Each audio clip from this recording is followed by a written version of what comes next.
चलें, देखे भाई, आपको कल क्या पढ़ाया था, कहां तक पढ़ाया था? कल मैंने आपको क्या बताया था उसको 2 मिनट देख लेते हैं अपन लोग, फिर उसके आगे की कहानी आज देखते हैं। देखें भाई,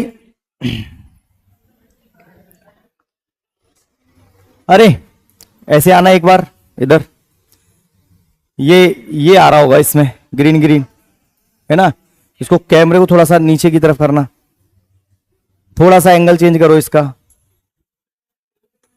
हल्का सा, हाँ थोड़ा सा झुकाओ उसको बस, हल्का सा। अब दिख रहा है क्या ग्रीन ग्रीन आ रहा है? ये ऊपर का नहीं आना चाहिए लाइट।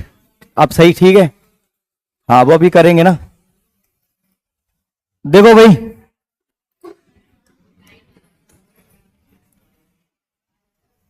अब ठीक दिख रहा है क्या उसमें? क्या करो जरा, एक बार एडजस्ट करो उसको, एक बार उसको एडजस्ट कर दो। अरे तेरे को लाइट की क्या जरूरत है, तू तो सामने देख रहा है ना। ठीक है,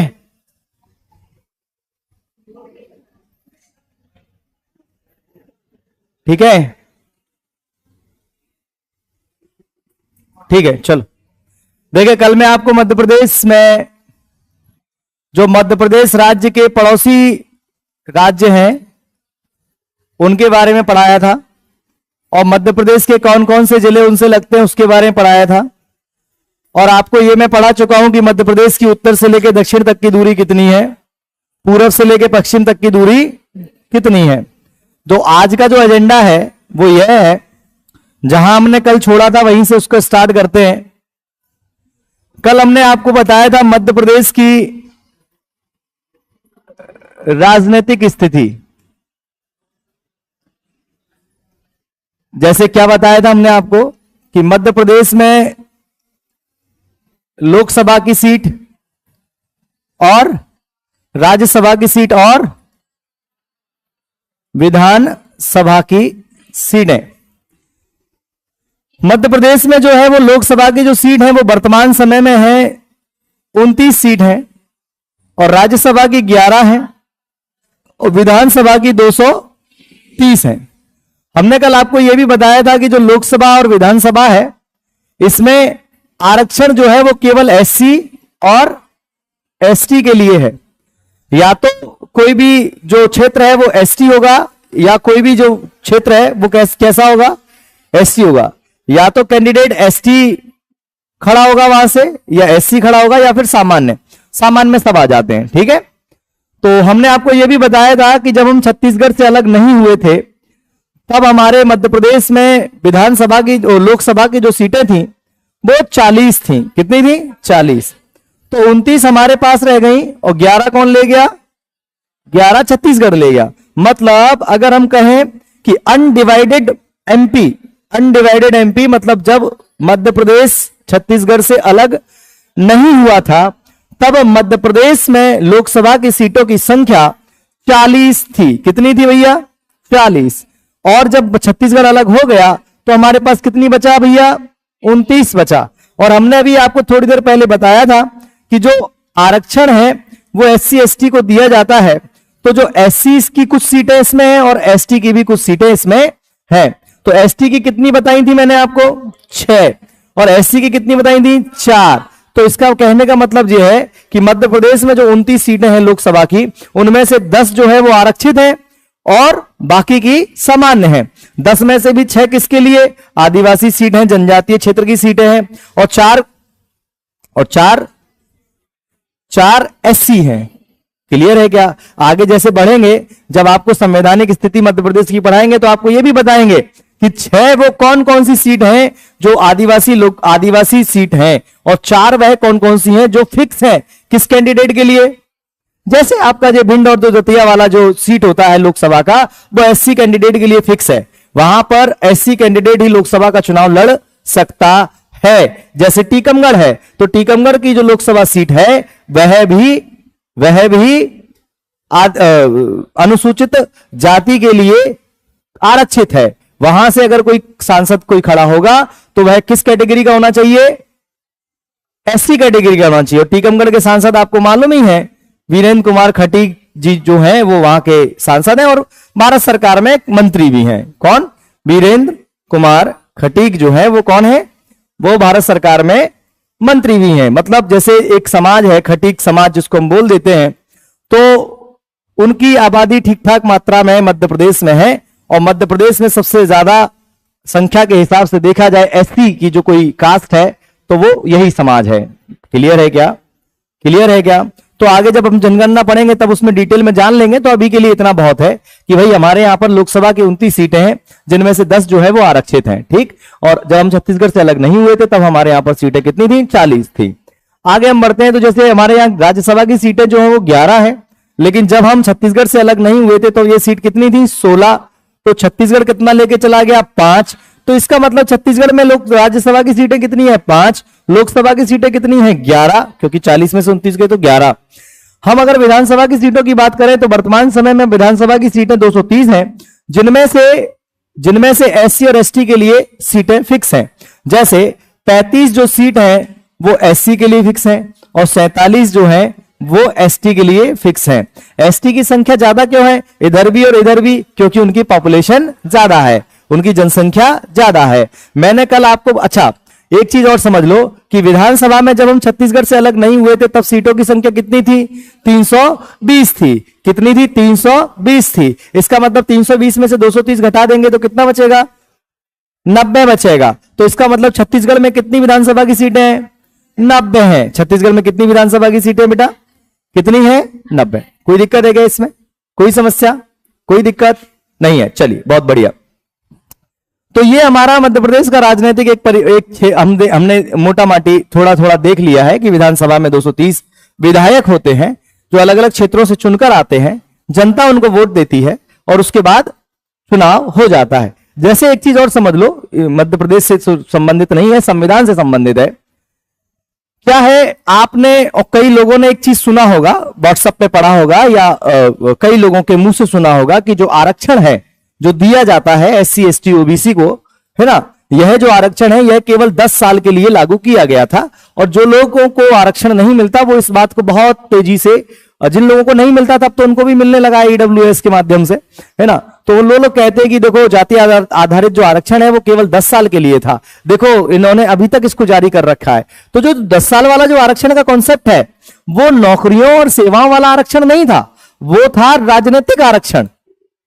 मतलब ये कि जो बहुत ही निम्न समाज है, समाज के बिल्कुल निम्न दर्जे पर जो खड़े हैं सामाजिक दृष्टि से, वो समाज जो है उनके व्यक्तियों को चुनाव लड़ने के उनके पास ना तो साधन थे ना संसाधन थे। उनको कोई चुनाव कैसे, आज के जमाने में 2025 में धरातल पर आज भी नहीं लड़ने दिया जाता चुनाव तो आसानी से। ये तो हमें भी पता है, हमें भी पता है जन्नत की हकीकत दिल बहलाने के लिए ख्याल अच्छा है ना। तो हमें आज की भी स्थिति पता है, ठीक।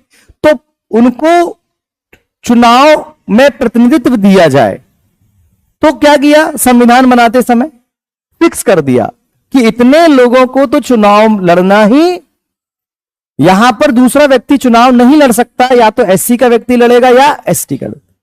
तो ये जो व्यवस्था है ये शुरुआत में 10 साल के लिए की गई थी। कितने साल के लिए? लेकिन 10 साल बाद भी स्थिति ज्यादा कोई बदली नहीं, तो फिर कितने साल बढ़ा दिया? फिर 10 साल के लिए बढ़ा दिया, फिर भी कोई स्थिति ज्यादा परिवर्तित नहीं, फिर कितने साल के लिए बढ़ा दिया? फिर 10 साल के लिए बढ़ा दिया। तो अभी हाल ही में विधानसभा और लोकसभा में जो एससी एसटी के आरक्षण का जो प्रावधान है संविधान में, उसको फिर से बढ़ा दिया 10 साल के लिए। तो अब 2030 तक के लिए मामला सेट हो चुका है। 2020 में फिर से बढ़ा दिया था 104वां संविधान, 104वां है क्या शायद, हाँ 104वां संविधान संशोधन, हाँ 104वां संविधान संशोधन 2020 फिर से बढ़ा दिया उसको। तो जो वो 10 साल वाला जो आरक्षण का कंट्रोवर्सी है, जिसको लेकर के आपको बेवकूफ बनाया जाता है, दोनों को बेवकूफ बनाते हैं नेता। जिनको आरक्षण नहीं मिल रहा उनको भड़काते हैं कि देखो तो आरक्षण तुम्हें नहीं मिल रहा, तुम्हारी सीटें खाए जा रहे हैं, फलाना ढिमका, ये वो ऐसा वैसा। और जिनको आरक्षण मिल रहा है उनसे कहते हैं कि देखो तुम्हारे संग कितना अत्याचार हुआ है, देखो तुम्हारा आरक्षण छीन लेंगे ये लोग, और लड़ मर जाता आदमी। और नेता लोग बढ़िया, उनकी सीट पक्की है, बढ़िया है ना। चलो आगे बढ़ते हैं, कोई बात नहीं। तो ये समझ में आया आपको ये भी समझ में आया कि जो आरक्षण है वो राजनीतिक वाला आरक्षण की 10 साल की बात कही गई थी, है ना। सेवाओं और उनमें जो दिया जा रहा है उसकी बात नहीं कही गई थी, है ना। 10 साल करके सरकार उनको बढ़ा देती है, हर साल बढ़ा देती है कि भाई अभी भी स्थिति नहीं बदली, अभी भी नहीं बदली, अभी भी नहीं बदली। देखिए, अगर हम अपने मध्य प्रदेश की सामान्य जानकारी की बात करें तो हमारा जो मध्य प्रदेश है, पहले मध्य प्रदेश बना लेते हैं अपन सुंदर सा। कल मैंने आपको बताया था कि उत्तर प्रदेश से कुछ हमारे जिले लगते हैं मध्य, और हमारा छत्तीसगढ़ से हमारे कुछ जिले लगते हैं। मध्य प्रदेश का जो राजकीय पशु है, स्टेट एनिमल है, कौन है? बारहसिंघा। मध्य प्रदेश का राजकीय फूल कौन सा है? सफेद लिली। ये तो पता होगा आपको, पता है? अच्छा, मध्य प्रदेश का राजकीय वृक्ष कौन सा है? बरगद है। अच्छा, और क्या है? मध्य प्रदेश का राजकीय चिन्ह कौन सा है, ये बताइए। है चिन्ह कैसा है? देखिए, हम बताते हैं आपको। ऐसा कुछ गोला टाइप है? फिर ऐसी कुछ आकृतियां हैं, ऐसी आकृतियां बनी हैं चारों तरफ, ठीक। तो ये जो आकृतियां है ये स्तूप है। स्तूप मैंने आपको एक दिन समझाया था, है बौद्ध धर्म से संबंधित एक धार्मिक जगह स्तूप है, जैसे सांची का स्तूप। 24 स्तूप है, कितने? और बीच में अशोक स्तंभ है, ठीक। और इसके बैकग्राउंड में जो है वो बरगद का पेड़ है, और एक तरफ गेहूं की बाली और एक तरफ धान की बाली। ये मध्य प्रदेश का क्या है? राजकीय चिन्ह है। जब आप कभी सरकारी नौकरी में लग जाएंगे और जब आपके डिपार्टमेंट का कुछ आदेश वादेश निकलेगा, या आप अधिकारी हो जाएंगे, या आप बड़े अधिकारी हो जाएंगे, तो आपको हर जगह ये राजकीय चिन्ह देखने को मिलेगा। तो कई लोग ये सोच रहे थे ये तो जो आप ऊपर जो डिजाइन बना है वो डिजाइन नहीं है, वो कौन है? वो स्तूप है। कितने स्तूप हैं? और 24 स्तूप है। कोई दिक्कत है क्या इसमें? कोई समस्या किसी को? कोई समस्या नहीं है। आगे बढ़ते हैं। मध्य प्रदेश का राजकीय खेल कौन सा है? मलखम है। मलखम आप जानते हैं, एक खंभा होता है लकड़ी का, एक पोल होता है और रस्सी होती है। दो तरह से खेला जाता है मलखम, और मलखम को हमने राजकीय खेल घोषित कर रखा है। मलखम को लेकर के अगर कोई आपसे किसी क्षेत्र के बारे में पूछता है कि मलखम में मध्य प्रदेश का कौन सा क्षेत्र बहुत अधिक अच्छा काम कर रहा है, तो आप आंख बंद करके एक जगह का नाम ले लेना। नाम क्या है? उज्जैन। अगर आपसे कोई मलखम के खिलाड़ी के बारे में क्वेश्चन पूछे तो आपको ज्यादा दिमाग नहीं लगाना है। आपको अगर आंसर नहीं आ रहा है किन्हीं कारणों से, तो आप तो सीधा आंसर लगा दो, क्या? उज्जैन। कि अधिकतर जो खिलाड़ी हैं और अधिकतर जो क्या कहते हैं उसको, अधिकतर जो खेल खेलने वाले हैं, जो बहुत अच्छा प्रदर्शन कर रहे हैं, बहुत अच्छा मतलब बहुत अच्छा प्रदर्शन कर रहे हैं, तो वो जो खिलाड़ी जो है वो ज्यादातर कहां के हैं? उज्जैन के। मध्य प्रदेश का राजकीय खेल मलखम। कौन सा? मलखम। अच्छा, हमारा राजकीय पशु बारहसिंगा, ठीक। आगे बढ़ते हैं। मध्य प्रदेश की राजकीय जलीय जीव कह लो, महाशीर मछली कौन सी? अभी देखो, अभी इसके अपन वैज्ञानिक नामों में नहीं जा रहे कि इनके वैज्ञानिक नाम क्या हैं, वो अपन देख लेंगे धीमे धीमे, हौले हौले, जैसे जैसे चल रहा है। महाशीर मछली जो है, ये नर्मदा का जो एरिया है खंडवा खरगोन वाला, वहां पर आपको महाशीर मछली ठीक ठाक मात्रा में मिलती है। टोर मछली भी इसको बोला जाता है, टोर, ठीक है। और इस मछली को सन 2011 में मध्य प्रदेश की राजकीय मछली घोषित किया गया। मलखम को 2013 में राजकीय खेल घोषित किया गया। तो भैया मध्य प्रदेश का राजकीय खेल कौन सा है? अच्छा, मध्य प्रदेश का राजकीय नृत्य है राई। कौन सा भैया?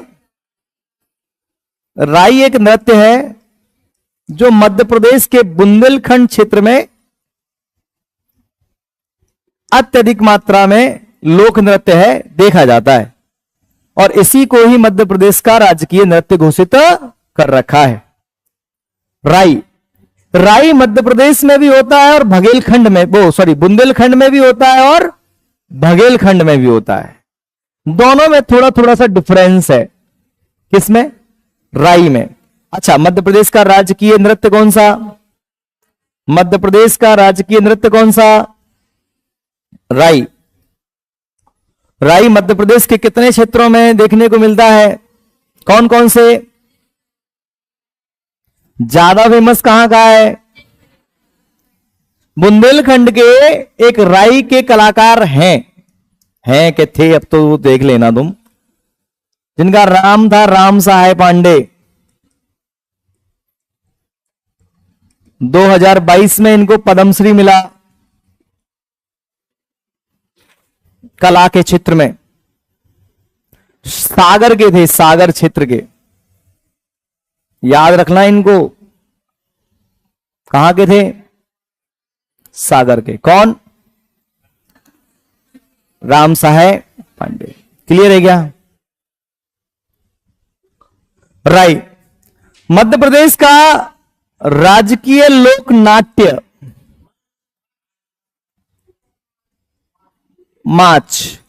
माच मालवा एरिया में किया जाने वाला एक लोक नाट्य है। मध्य प्रदेश का बड़ा प्रमुख लोक नाट्य है। कौन सा? क्या नाम है? माच। क्लियर है? अच्छा, मध्य प्रदेश का प्रमुख लोकनाट्य, राजकीय लोकनाट्य माच। मध्य प्रदेश का राजकीय फूल, मध्य प्रदेश का राजकीय वृक्ष, मध्य प्रदेश का राजकीय नृत्य, मध्य प्रदेश का राजकीय चिन्ह में जो 24 स्तूप जो है, उसके अंदर एक वाक्य लिखा है। इधर क्या लिखा है? सत्यमेव जयते। आपको पढ़ाया है मैंने कि सत्यमेव जयते कहां से लिया गया है?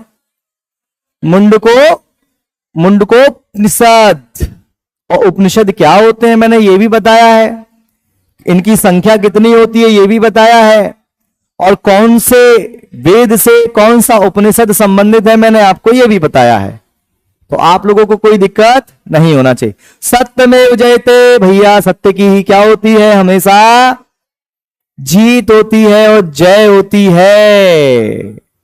आपको ऐसा लगता है क्या कि ऐसा सत्य है क्या? वर्तमान परिप्रेक्ष्य में सत्य है क्या?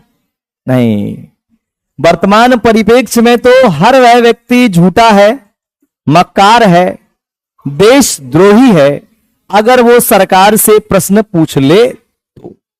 अगर तुम सरकार के पांव चाटते रहो तब तो तुम देश के भक्त हो। और तुमने सरकार से पूछ लिया कुछ भी मतलब कुछ भी प्रश्न पूछ लिया कि भैया जे पेपर ठीक ठाक काहे नहीं हो रहे हैं, जे पेपर लीक काहे हो रहे हैं, ऐसा कुछ, ये पुल टूट गया तो क्यों टूट गया, तो सरकार तुम्हें तुरंत क्या घोषित कर देगी कि जे तो को है, जे तो देशद्रोही है। कोई नहीं, लेकिन चलता रहता है, ये तो चलेगा। ठीक है साहब, आगे बढ़े। मध्य प्रदेश का एक गाना है, जैसे हमारे यहां का राष्ट्रीय गान है कौन, जन गण मन, किन्होंने लिखा, प्रसिद्ध जो कवि रहे हैं, कहानीकार रहे हैं, समाज सेवी रहे हैं, क्रांतिकारी रहे हैं, कौन, रविंद्रनाथ टैगोर साहब। उन्होंने लिखा जनगण मन, है ना। और बांग्लादेश का भी राष्ट्रीय गान उन्होंने ही लिखा, आमार सुनार बांग्ला। ठीक, ऐसे ही मध्य प्रदेश का भी एक गान है, सुखा दाता सबका साथी, देश है मां की गोद पिता का, मेरा मध्य, ओ हो वाह क्या बात, दिल को सुकून मिल गया है।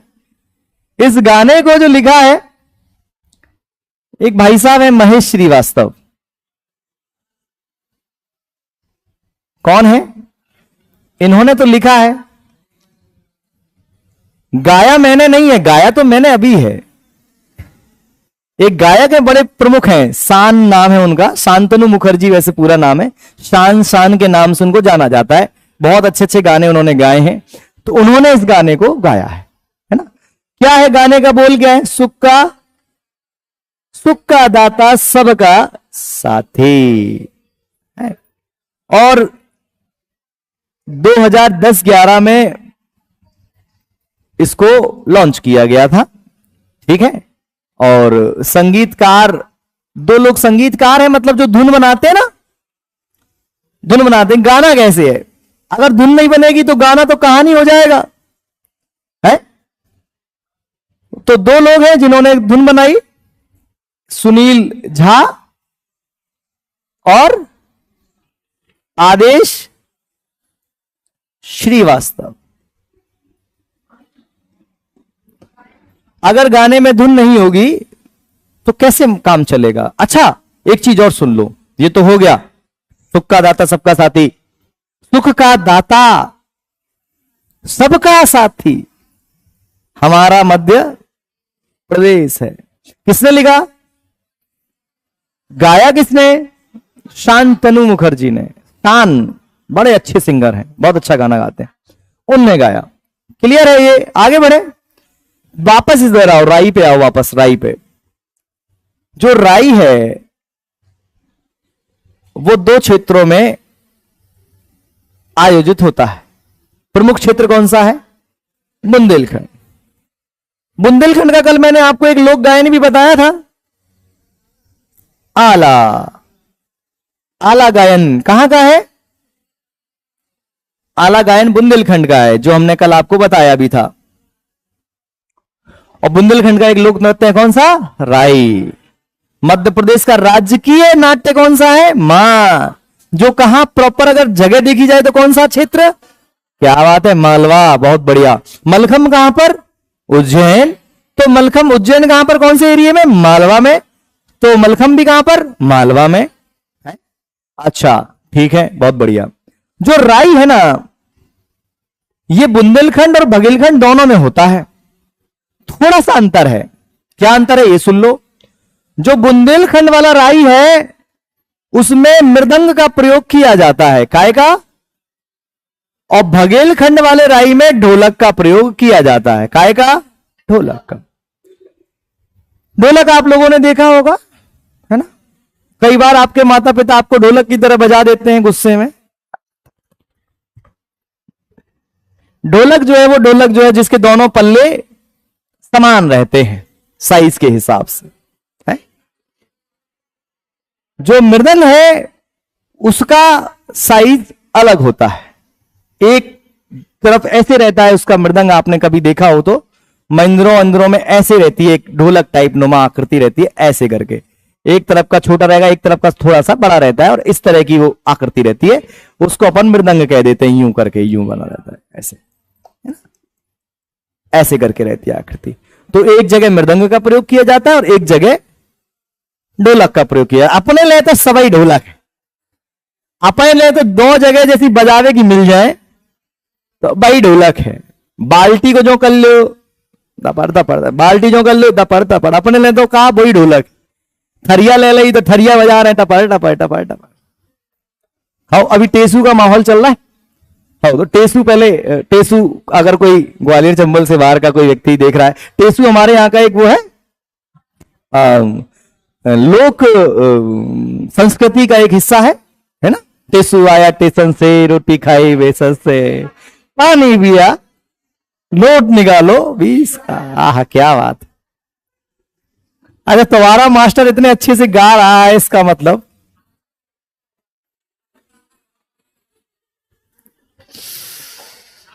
अब टेसू की प्रजाति खत्म हो गई है इस अपने क्षेत्र से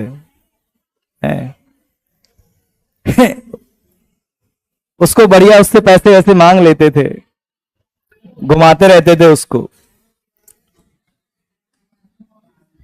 हमारी लोक संस्कृति का हिस्सा है टेसू की जो आकृति है,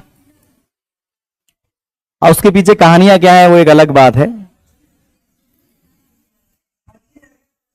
हाँ पक्षी रह गया, राजकीय पक्षी तो इधर कर लेते हैं। राजकीय पक्षी जो है वो है साह बुलबुल, साह बुलबुल या दूधराज या फ्लाई कैचर।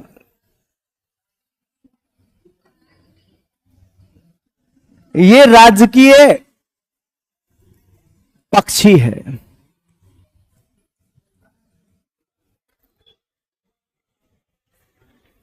हम टेसू की बता रहे थे आपको, रह गई वो कहानी। टेसू की बारात निकाली जाती है एक वक्त के बाद, शायद पूर्णिमा के दिन। अब हम तो छोटे थे तो उस समय तो ढोल धमाके के लिए पैसे नहीं, तो जो थाली है वही ढोल है, टप टप टप टप टप टप। टेसू को बीच में ठेले पे बिठाल के निकाल रहे हैं उसकी बारात। तो ढोलक अपने लिए तो सभी ढोलक है, जो बज रहा है वो ठीक, लेकिन ऐसा नहीं होता है। नगाड़ा अलग होता है, ढोल अलग होता है, ढोलक अलग होती है, मृदंग अलग होता है, ऐसे कई वैरायटी होती है उसमें, है ना।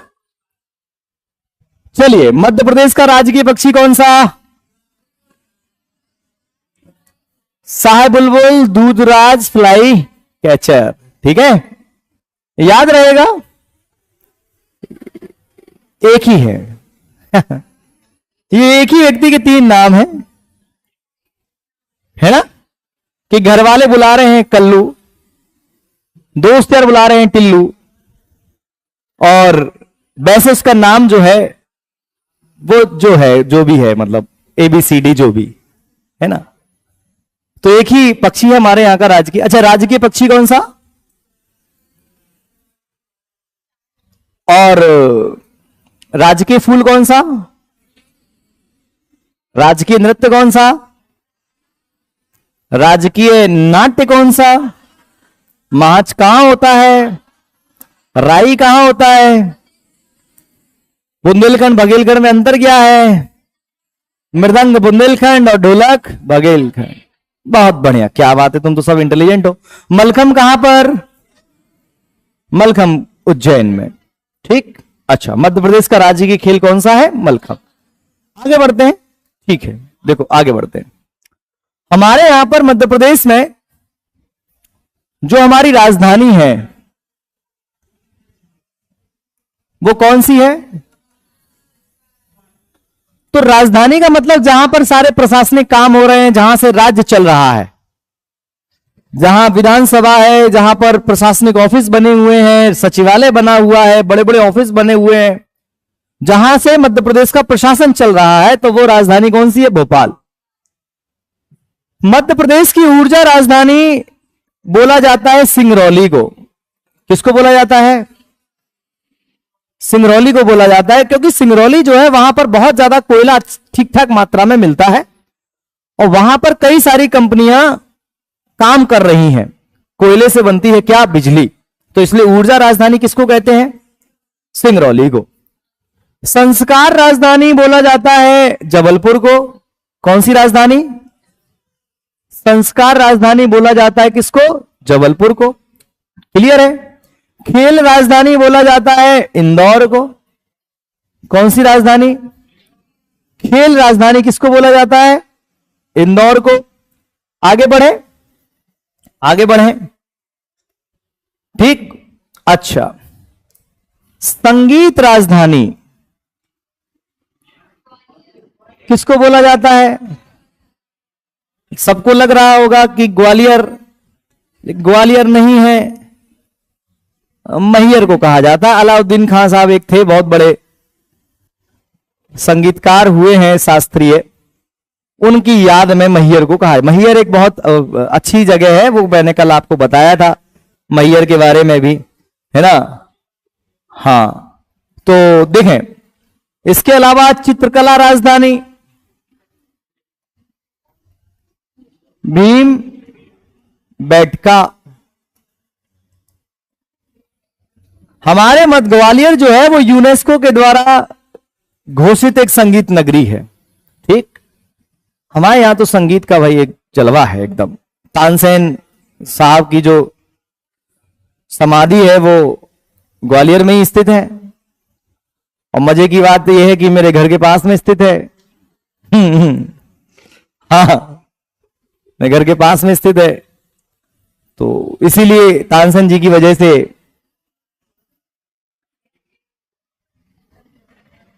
आगे बढ़े। राज्य की मछली कौन सी थी? बीच बीच में चेक करता जा रहा हूं तो मैं कुछ याद है कि नहीं।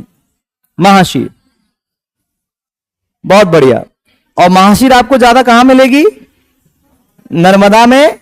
और कौन सा एरिया? खंडवा खरगोन वाला क्षेत्र, वहां पर आपको ठीक ठाक मात्रा में महाशीर मछली देखने को मिलती है। क्लियर है? याद हो जाएगा ये सब। चलो भाई आगे बढ़े, आगे बढ़ते हैं फिर। अच्छा, कर्क रेखा मैंने कल आपको बताया था है, कितने जिलों से निकल रही थी कर्क रेखा? याद हो गए थे?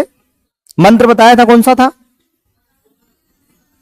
रहुआ राशि, भवरा सा, दम जब कटनी, दम जब कटनी उमरा सा। छोटी सी जानकारी एक और, फिर आगे बढ़ते हैं। फिर पढ़ेंगे मध्य प्रदेश का भौतिक विभाजन, जो बड़ा इंपॉर्टेंट टॉपिक है। आप अगर उसको अच्छे से समझेंगे तो आपको बहुत सारी बातें वैसे ही क्लियर हो जाएंगी। देखें, मध्य प्रदेश की अगर न्यायिक व्यवस्था की बात की जाए तो मध्य प्रदेश का जो हाईकोर्ट है वो कहां पर स्थित है? और इसकी दो खंडपीठ कहां कहां पर? ग्वालियर और इंदौर। देखें, जो लोग पढ़ रहे हैं, ऑनलाइन भी पढ़ रहे हैं, वो जरा समझ लें कि मध्य भारत में जो न्यायिक व्यवस्था है वो रहती है, शीर्ष कोर्ट जो है वो सुप्रीम कोर्ट है, उसके बाद आता है हाई कोर्ट, फिर उसके बाद आता है नीचे के निचले कोर्ट जिनको बोला जाता है अधीनस्थ कोर्ट बोला जाता है। अधीनस्थ कोर्ट जो है जिसमें जिला कोर्ट है, डिस्ट्रिक्ट कोर्ट, ठीक है, तो वो हर जिले में आपको मिलेगा। देखो नाम ही है क्या? जिला कोर्ट। ठीक, उसके भी छोटे छोटे फॉर्म होते हैं। तो लेकिन हाई कोर्ट जो है वो प्रमुख है। राज्य का एक हाई कोर्ट होता है, ठीक है, जिसकी एक मेन ब्रांच होती है। तो मेन ब्रांच जो है वो कहां पर है? जबलपुर में। और जबलपुर में जो बिल्डिंग है, इसके जो वास्तुकार थे वो कौन थे? Henry Irwin.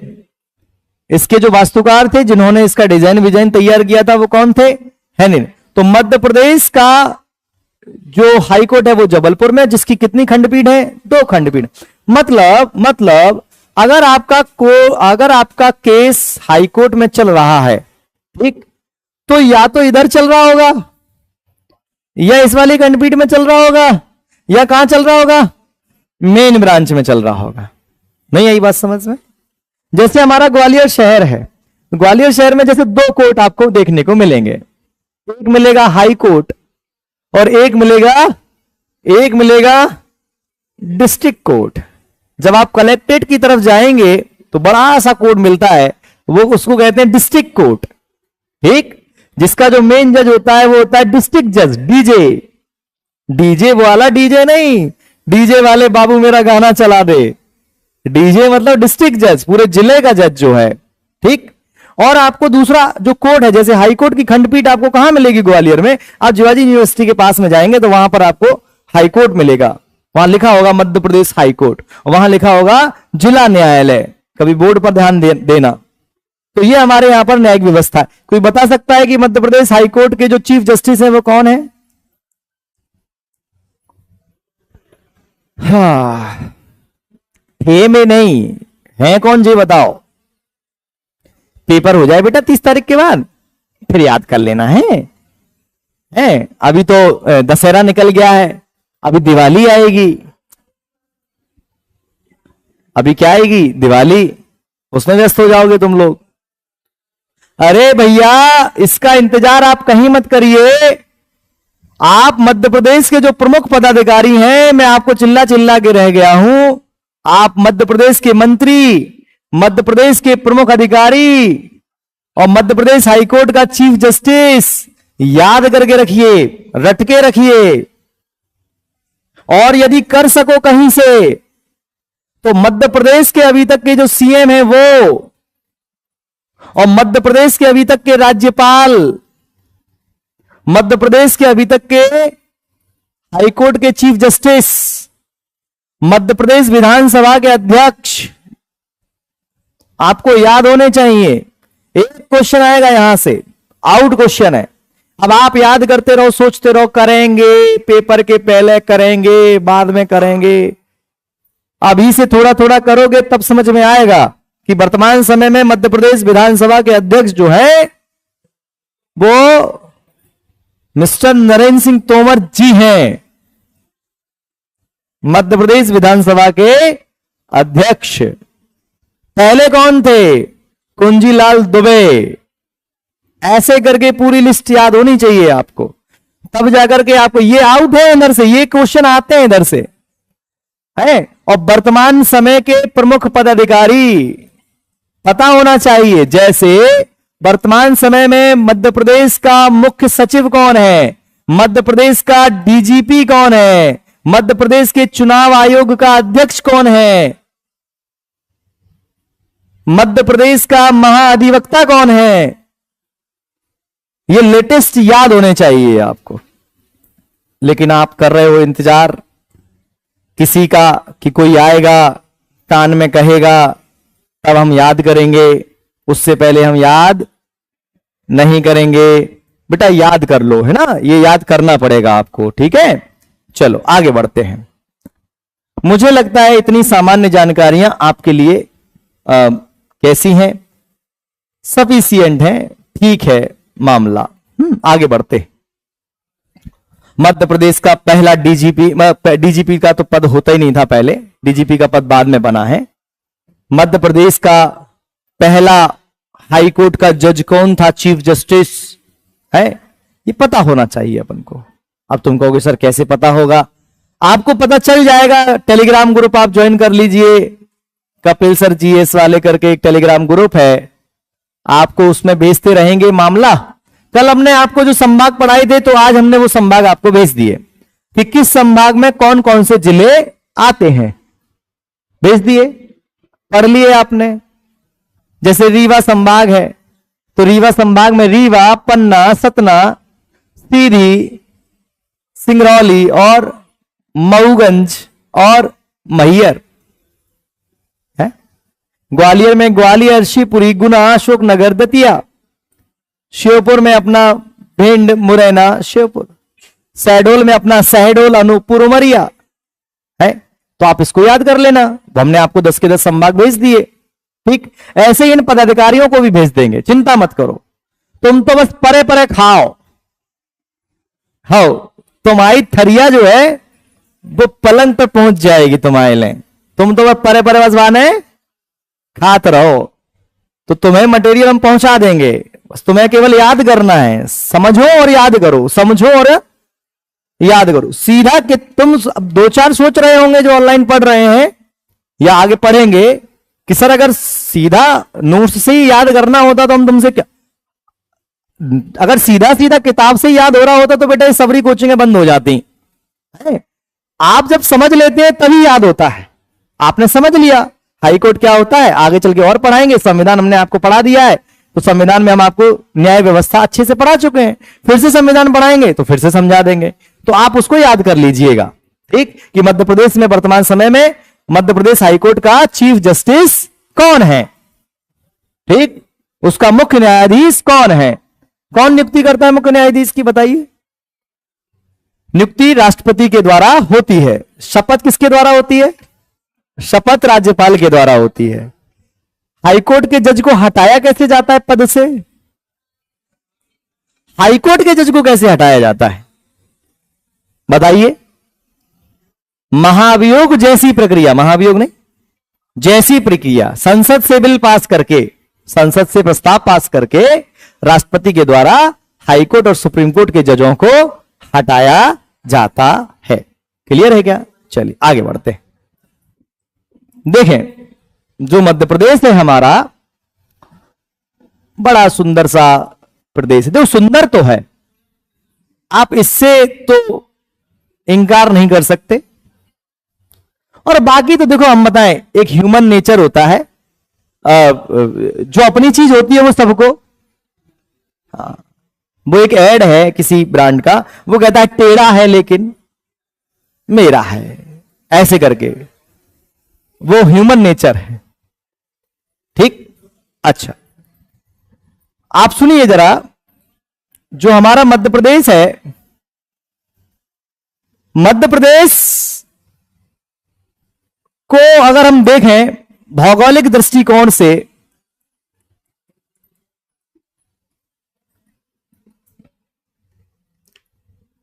भौगोलिक दृष्टिकोण से देखें, ज्योग्राफिकल सिनेरियो से अगर हम देखें, बात करें, तो मध्य प्रदेश के जो भौतिक प्रदेश है, फिजिकल जो डिवीजन है उसका, उसमें जब हम इस वाले एरिया को देखते हैं तो इस वाले एरिया को बोला जाता है मध्य भारत का पठार। क्या बोला जाता है? मध्य भारत का पठार, प्लेट्यू, सेंट्रल इंडिया प्लेट्यू, मध्य भारत का पठार। देखो पठार क्या है, दो चार बच्चे रमाए बिल्कुल एकदम फ्रेश हैं, बिल्कुल नए, 12वीं पास करते ही आंखें मीड़त यहां चले आए हो, तो उनके लिए ऐसा है भाई, ये भू आकृति है, एक भौगोलिक स्ट्रक्चर होता है जिसको इंसानों ने नाम दे दिया। अरे भाई ये सारे नाम किसने दिए हैं? इंसानों ने, कि जो टेबल है, जो कुर्सी है, जो कुत्ता है, जो बिल्ली है, जो स्पीकर है, जो पंखा है, कौन दे रहा है नाम? हम, इंसान। तो इंसानों ने ही पृथ्वी पर जो अलग अलग आकृतियां हैं उनको भी नाम दे रखा है। वो एक कंडीशन लगा दी और नाम दे दिया। उन्होंने कहा कि ये नदी है, उन्होंने कहा कि ये तालाब है, उन्होंने कहा ये नाला है। किसने बताया? इंसानों ने। तो ऐसे ही उन्होंने जो पहाड़ जैसी जो आकृतियां हैं उनको भी नाम दिया। उन्होंने कहा जो बिल्कुल ऊंचे ऊंचे पर्वत है, एकदम चोटियां, उनको पर्वत कहा जाएगा, और जो ऊंची चोटियां हैं लेकिन उनकी चोटी नहीं है, जो उससे कम है ऊंचाई उसकी, उसको पठार कह दिया जाएगा। जो छोटे छोटे पर्वत है उनको पहाड़ कह देंगे, पहाड़ियां कह देंगे, और जो पहाड़ भी नहीं है, पठार भी नहीं है, थोड़ा उसकी ऊंचाई कम है, तो उसको मैदान कह देंगे। तो पठार, उन पठारों पर ही रह रहे हैं अपन लोग। जमीन की खुदाई करी जाएगी तो नीचे तो पत्थर ही मिलना है जमीन के अंदर। तो ये वाला जो एरिया है वो कहलाता है क्या? मध्य भारत का पठार। अच्छा तुम बैठे हो इधर, जे बैठे हो तुम, मुरैना जे बैठे हो तुम, लो चलो जे बैठी पीताम्बरा कॉलोनी के अंदर, पीआर डिफेंस एकेडमी के मेरे होनहार क्रांतिकारी बच्चे, ये बैठे हो तुम। तो भैया मैं पूछूं आपसे, मध्य प्रदेश के कौन से भौगोलिक क्षेत्र में बैठे हो तुम? मध्य भारत के, आप बैठे हैं मध्य भारत के पठार में। नहीं आया समझ में? आ रहा है? बहुत बढ़िया आ रहा है। तो यहां से अपन देखेंगे तो ये जो एरिया है ये कहलाता है बुंदेलखंड का पठार। कौन सा पठार? कौन सा पठार? बुंदेलखंड। अब इधर जितने भी जिले हैं वो सब काय में आ गए? बुंदेलखंड में आ गए, कि बुंदेलखंड के पठार में है। ठीक, यहां कहीं चले तो ये कहलाता है रीवा पन्ना का पठार। कौन सा पठार भैया? रीवा पन्ना का पठार। क्लियर है क्या? देखो एग्जैक्ट तो नहीं बना पाऊंगा मैं, क्योंकि मेरी ड्राइंग बहुत सुंदर है, तो इतना ही सुंदर बना पाऊंगा, बाकी आपको नोट्स जो मिलेंगे डिजिटली फॉर्म में, उसमें आपको सब पता चल जाएगा। समझिए बस कि मध्य प्रदेश के जो भौतिक दृष्टिकोण से अगर हम हिस्से देखें तो मध्य भारत का पठार, बुंदेलखंड का पठार, रीवा पन्ना का पठार और बघेलखंड का पठार और नर्मदा घाटी, कौन सी घाटी, और मालवा का पठार और सतपुड़ा मेकाल श्रेणी। कितने हो गए, कितने हो गए, गिने नहीं तुम लोगों ने, शायद 7 हो गए। तो हम ये कहेंगे कि मध्य प्रदेश को भौगोलिक दृष्टि से कितने भागों में बांट रखा है। जब मध्य प्रदेश अलग नहीं हुआ था तो कितने भागों में बटा था, 2 क्षेत्र कौन ले गया, छत्तीसगढ़। कौन ले गया, छत्तीसगढ़। और वर्तमान समय में छत्तीसगढ़ का जो सीएम है वो तुम बताओ जरा, फटाफट बताओ, जल्दी जल्दी जल्दी जल्दी जल्दी है। अरे बेटा इनको बता दो, बता दो इनको। हाँ, यहां से ये जो एरिया है और ये जो एरिया है, समझना, ऐसे कर लो इसको। अरे मालवा का पठार, नर्मदा सोन घाटी, सतपुड़ा मैकाल श्रेणी, बघेल खंड का पठार। 1 2 3 4 5 6 7। क्लियर है, नहीं आया समझ में, आया समझ में, क्या समझ में आया कि भौगोलिक दृष्टि से मध्य प्रदेश को यदि बांटे तो 7 भागों में मध्य प्रदेश बटा हुआ देखने को मिलता है। और मध्य प्रदेश के जो 7 भाग हैं, अगर हम उनको भी और डिवाइड अभी करेंगे, थोड़ा थोड़ा और करेंगे, अभी पहले धीमे धीमे धीमे धीमे चलते हैं, नहीं तो दिमाग में हो जाएगा कचरा।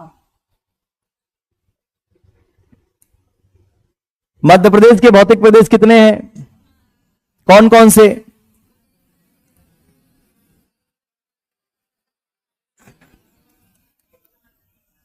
क्या करते हो तुम लोग यार। अच्छा, सबसे बड़ा कौन सा दिख रहा है, मालवा का पठार। अरे ये कम है, ये थोड़ा ज्यादा बन गया, ये कम है, ये बड़ा है, ये थोड़ा नीचे से बनाना था मेरे को। ये जो लाइन है ना नर्मदा वाली, तुम कहोगे कि सर अभी तुमसे ये बड़ा पूछूंगा तुम कह दोगे सतपुड़ा मेकाल श्रेणी, तो इसीलिए इसको करते हैं थोड़ा सा।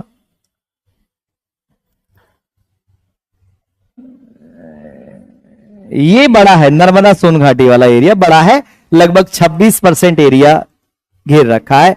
मध्य भारत का पठार जो है 10.68% है, इसको अपन 10.7% भी पढ़ सकते हैं।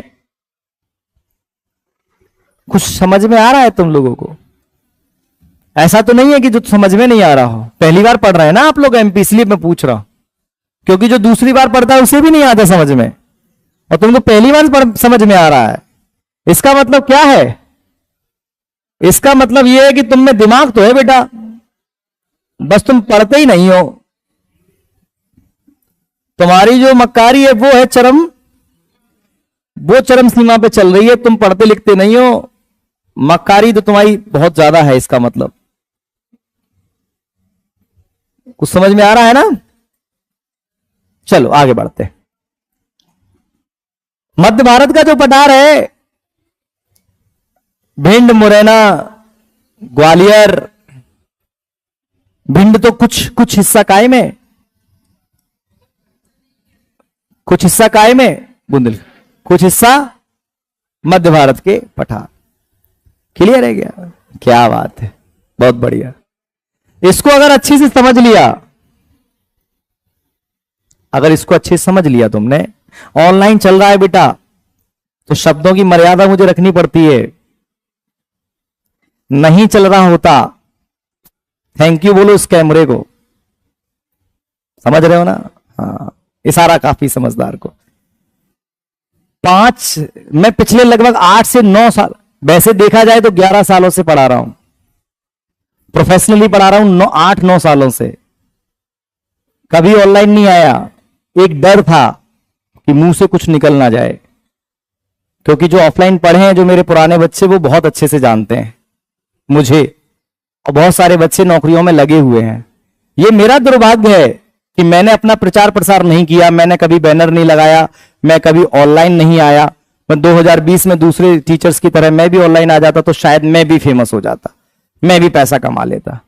तो वो मेरे डर ये था कि कैमरे में कुछ निकल ना जाए, कुछ हो ना जाए, क्योंकि हमारे यहां पर आजकल सच्चाई बोलना पाप है और डर लगता है, थोड़ा लगता है भाई क्या करें।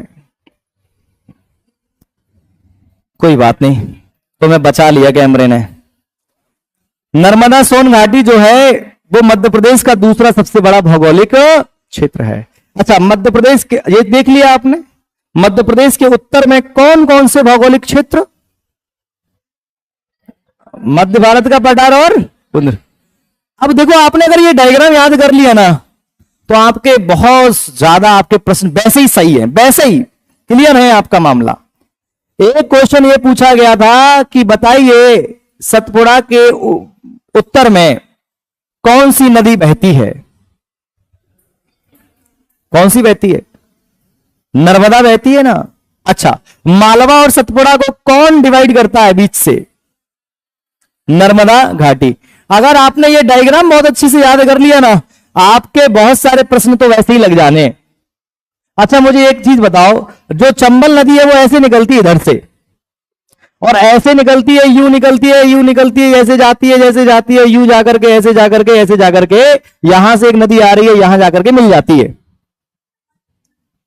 यहां जाकर के मिल जाती है, इधर से एक नदी आ रही होती है, इस नदी। अच्छा, तो मुझे ये बताओ कि ये जो नदी है चंबल, ये निकल कहां से रही है? मालवा के पठार से, और बह आ रही है मध्य भारत के पठार में बहते हुए कहां जा रही है? यूपी में जाकर के। या अब आपने अगर ये मैप याद कर रखा है तो आपको पता है कि इस तरफ कौन सा राज्य है? उत्तर प्रदेश है। और नर्मदा नदी यूं जाकर के, अगर ऐसे जाकर के वहां मिल रही है, तो उत्तर प्रदेश में किसी नदी में जाकर के मिल रही होगी। और मैंने आपको बताया कि इधर से निकल रही है नर्मदा नदी, वो सॉरी चंबल नदी। कौन सी नदी? चंबल नदी इधर से निकल रही है अगर चंबल, तो इधर कौन सा जिला है? मुरैना। कौन सा जिला है? मुरैना। तो इसलिए तो चंबल आपकी निकल रही है। और चंबल हम जैसे ही पार करते हैं, कभी आप अगर इधर से गए हो तो चंबल आप जैसे ही पार करते हैं तो दूसरा राज्य लग जाता है, धौलपुर नाम का जिला लग जाता है। तो हम ये कह सकते हैं कि मध्य प्रदेश की उत्तरी सीमा जो है वो कौन सी नदी बना रही है? वो चंबल नदी बना रही है। अगर आपको ये भौतिक प्रदेश का मैप अगर आप अच्छे से याद है तो आप बहुत सारे प्रश्न वैसे ही लगा देंगे। 2 पर्वत श्रेणियां मध्य प्रदेश में प्रमुख हैं। कितनी? 2 पर्वत श्रेणियां, माउंटेन रेंज। कौन कौन सी? एक तो ये सतपुड़ा, और इधर की साइड में ऐसे है कौन सी? विंध्याचल। कौन सी श्रेणी? विंध्याचल पर्वत श्रेणी। विंध्याचल पर्वत श्रेणी। अब ये विंध्याचल है और यहां सतपुड़ा है, सीधा सीधा प्रश्न पूछा था एग्जामिनर ने, विंध्याचल और सतपुड़ा को बीच में से कौन जल विभाजक रेखा, कौन सी जल विभाजक रेखा विभाजित करती है? पता है आपको? नर्मदा। आप तो डायग्राम देखिए, क्वेश्चन का आंसर दीजिए। नर्मदा के उत्तर में कौन सा भौगोलिक प्रदेश है? मालवा का पठार। मध्य भारत के पठार के उत्तर में क्या है? आप कहेंगे दूसरे राज्य हैं सर। उत्तर में जाएंगे तो राजस्थान और उत्तर प्रदेश, और अगर मैं पूर्वी तरफ जाऊंगा, मध्य भारत के पठार से किस तरफ जाऊंगा? पूर्वी तरफ, तो कौन मिलेगा मुझे? मुझे मिलेगा बुंदेलखंड का पठार। और राज्य के तौर पर कौन सा राज्य मिलेगा? उत्तर प्रदेश मिलेगा। और अगर मैं मध्य भारत के पठार से नीचे की तरफ चलूंगा तो क्या मिलेगा? मालवा का पठार मिलेगा। और अगर मैं इस तरफ जाऊंगा तो मुझे कौन सा राज्य मिलेगा? राजस्थान मिलेगा। क्लियर है क्या? तो पढ़ना क्या है? अब हमें केवल इतना सा याद करना है कि जो मध्य भारत का पठार है इसका एरिया कितना है, कितने एरिया में ये फैला है। जैसे मालवा का पठार है, मालवा के पठार के लिए कहा जाता है कि लगभग इसका जो एरिया है वो 28,000 किलोमीटर स्क्वायर, कितना ऐसा कहा जाता है। कई किताबें थोड़ा अलग अलग बताती हैं। अब डाटा ही तो याद करना है, बाकी चीजें तो हमने समझ ली। समझ ली कि नहीं? एक बार और समझ लो कि हमने ये बनाया मध्य प्रदेश, और हमारे मध्य प्रदेश के भूवैज्ञानिक और भारत के भूवैज्ञानिकों ने भौगोलिक प्रदेश के आधार पर इस मध्य प्रदेश को बांटा। और बांटा कैसे, एक एक करके देख लो। ये कौन सा क्षेत्र है, इसको क्या कहते हैं? अच्छा, इसको क्या कहेंगे? बुंदेलखंड का पठार। इसको क्या कहेंगे? रीवा पन्ना पठार। यहां से चली आ रही है एक नदी, इसको क्या कहेंगे? इसको क्या कहेंगे? बघेल। कौन सा पठार? बघेलखंड का पठार। ये कौन सी घाटी? नर्मदा घाट। ये कौन सा पठार? मालवा पठार। कौन सा? मालवा। ये कौन सा है? मध्य। ये कौन सा है? ये कौन सा है? बुंदेलखंड। ये कौन सा है? रीवा पन्ना। और ये कौन सा है? बघेलखंड। अच्छा बताओ, बघेलखंड का ज्यादातर हिस्सा कौन ले गया? अच्छा, महाराष्ट्र से कौन सा भौगोलिक प्रदेश लगता है? सतपुड़ा, मेकाल श्रेणी। और हमारा जो ऊपर का जो हिस्सा है ये जो रहा मध्य भारत का पठार। मध्य भारत का पठार जो है वो मध्य प्रदेश में लगभग कितना प्रतिशत? 10.68%। क्लियर है क्या? इतना तो याद हो गया अपने को है। अब क्या पढ़ना है? पढ़ना यह है कि जैसे जैसे जैसे जैसे अगर हम मोटे तौर पर देखें तो आपको 3 क्षेत्र देखने को मिलेंगे। मध्य उच्च प्रदेश, जिसको अंग्रेजी में बोला जाता है सेंट्रल हाईलैंड। क्या बोला जाता है? Central highland. दूसरा मिलेगा सतपुड़ा। जो सतपुड़ा है ना, सुनिएगा, जो ऑनलाइन पढ़ रहे हैं 2 4 5 वो भी सुन लो। जो सतपुड़ा है इसके पीछे एक पौराणिक कहानी, प्राचीन कहानी यह है कि ये 7 पुत्र हैं, ऋषि पुत्र 7 हैं।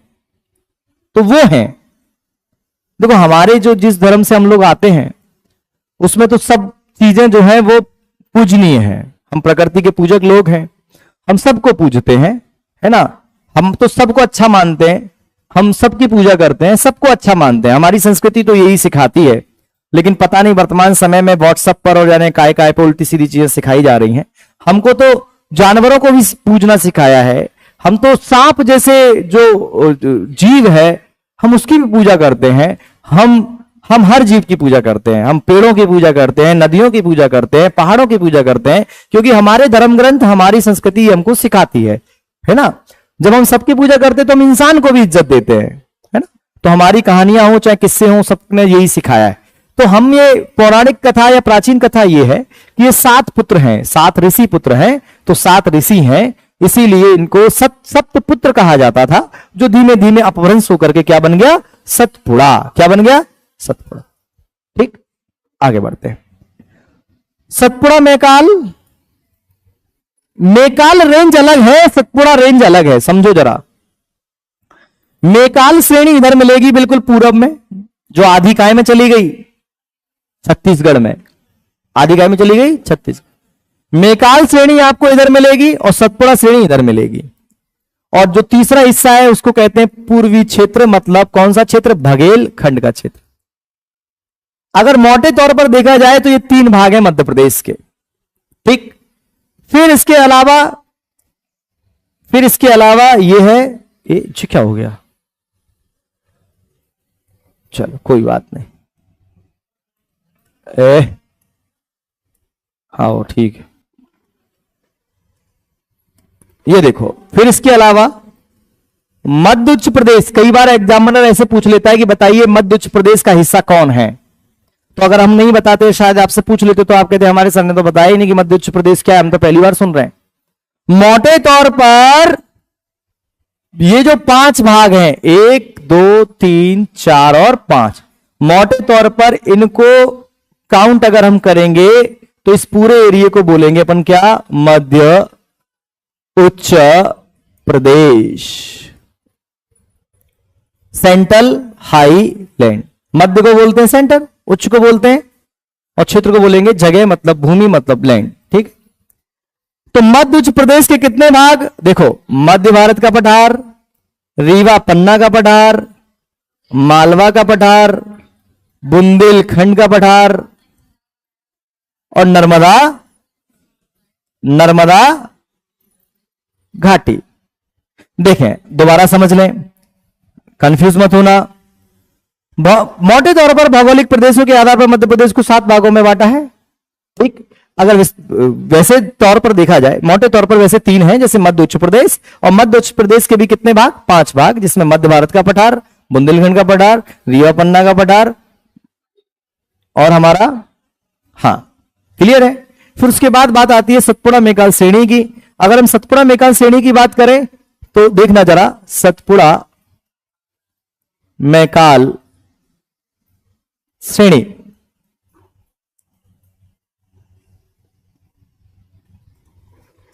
ये जो ऐसे वाली जो रेंज है मध्य प्रदेश के बिल्कुल दक्षिण में, उसको हम बोलते हैं क्या, सतपुड़ा मेकाल श्रेणी। क्या बोलते हैं इसको अपन, सतपुड़ा मेकाल श्रेणी। ठीक। अच्छा, अगर हम सतपुड़ा मेकाल श्रेणी की बात करें तो इधर से इधर तक का पूरा जो एरिया है वो सतपुड़ा कहलाता है, और ये वाला जो एरिया है उसको अपन मेकाल श्रेणी कह देते हैं। तो एक हिस्सा तो कौन सा हो गया,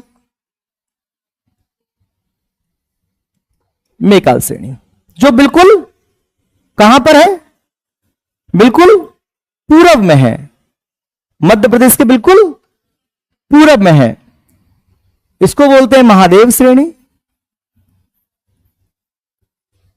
और इसको बोलते हैं राजपीपला की श्रेणी। मतलब राजपीपला की पहाड़ियां, महादेव की पहाड़ियां, और अगर डीपली घुस जाओगे तो फिर इसमें भी कुछ कई सारी पहाड़ियां मिलेंगी, इसके अंदर भी कई सारी पहाड़ियां मिलेंगी। कुछ पल्ले पड़ रहा है क्या, नहीं पड़ रहा, नहीं पड़ रहा, कम कम पड़ रहा है? पता है ना हमको, हमें पता है जन्नत की हकीकत। कहां से नहीं पड़ा पल्ले, बताओ? ये नहीं पड़ा। अच्छा जरा समझो, देखो बेटा, जो सतपुड़ा मेकाल श्रेणी है वो नीचे है बिल्कुल मध्य प्रदेश के दक्षिण में, ऐसे है, समझ लो अब, है ना, बातचीत मत करो, समझो। ये सतपुड़ा मेकाल श्रेणी ऐसे चालू हो जाती है? बच गया। अरे पीछे बददुआ दे रहा है क्या कुछ, है? कह रहा है कि लो ऑनलाइन हमारी कुछ कह दिया इन्होंने, अब तो तुम्हें बताते हैं हम तुमको। अरे आजकल के स्टूडेंट से डर लगता है मेरे को भैया। आज से 5 साल पहले, कोरोना से पहले तो खूब डंडे लठ बहुत चलाए इधर, खूब बच्चों को पीटा है, खूब दबा के बहुत मारा बच्चों को। आज तो डर लगता है, कह देंगे तो घेलने बाहर, काहे इधर,